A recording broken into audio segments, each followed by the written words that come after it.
Lunch బాక్స్‌లోకి హడావిడి లేకుండా ఈ విధంగా కనుక ఎగ్ పులావ్ చేశారంటే చాలా టేస్టీగా పిల్లలు కూడా ఇష్టంగా తింటారు. ఒకసారి ట్రై చేయండి. చాలా తక్కువ టైంలో ప్రిపేర్ చేసేయొచ్చు. వెల్కమ్ టు అవర్ ఛానల్ రకరకాల రుచులు. ముందుగా ఒక గిన్నెలోకి ఒక కప్పు బియ్యాన్ని తీసుకొని శుభ్రంగా కడుక్కొని ఒక అరగంట పాటు నీళ్లు పోసుకొని నానబెట్టుకోండి. త్వరగా చేసుకోవాలి అనుకున్న వాళ్ళు నానబెట్టకపోయినా పర్లేదు, అప్పటికప్పుడు చేసేసుకోవచ్చు.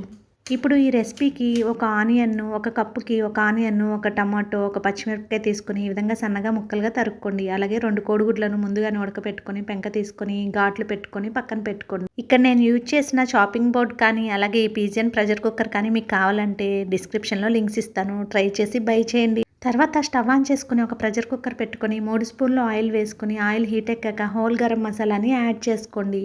అవి కొంచెం వేగాక ఒక ఆనియన్ ఇందాక కట్ చేసి పెట్టుకున్నాం కదా, ఆనియన్ ముక్కలు పచ్చిమిరపకాయను వేసుకొని వేయించుకోండి. తర్వాత ఒక స్పూన్ అల్లం వెల్లుల్లి పేస్ట్ని కూడా వేసుకొని పచ్చివాసన పోయేంత వరకు వేయించుకోండి.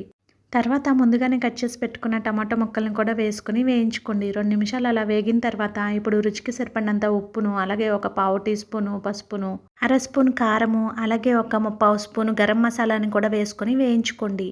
ఇవన్నీ పచ్చివాసన పోయి వేగిన తర్వాత ఇప్పుడు ముందుగానే కడిగి పెట్టుకున్నాం కదా మనం బియ్యాన్ని, అవి కూడా యాడ్ చేసుకోండి. నీళ్ళంతా వంపేసుకొని బియ్యం వేసుకొని 2-3 నిమిషాల పాటు అలా లైట్గా ఫ్రై చేసుకున్న తర్వాత ఇప్పుడు ఒక గ్లాస్ రైస్కి గ్లాసున్నర నీళ్ళను యాడ్ చేసుకోండి. నానపెట్టుంటే కనుక, రైస్ నానపెట్టకపోతే కనుక గ్లాస్కి 2 గ్లాసుల నీళ్ళని యాడ్ చేసుకోండి.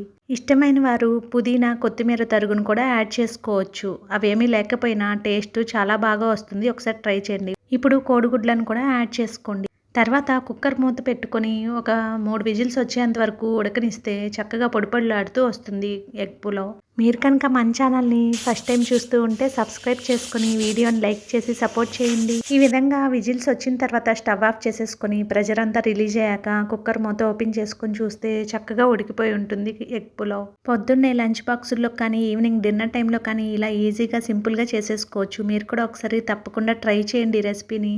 మీకు కనుక నచ్చినట్లయితే వీడియోని లైక్ చేయడం మాత్రం మర్చిపోకండి.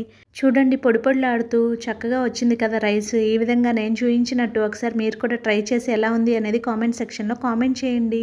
ఎక్కువ హడావిడి లేకుండా సింపుల్గా చేసేసుకుని ఈ రెసిపీ మీకు నచ్చినట్లయితే వీడియోని లైక్ చేసి సపోర్ట్ చేయండి. Thank you.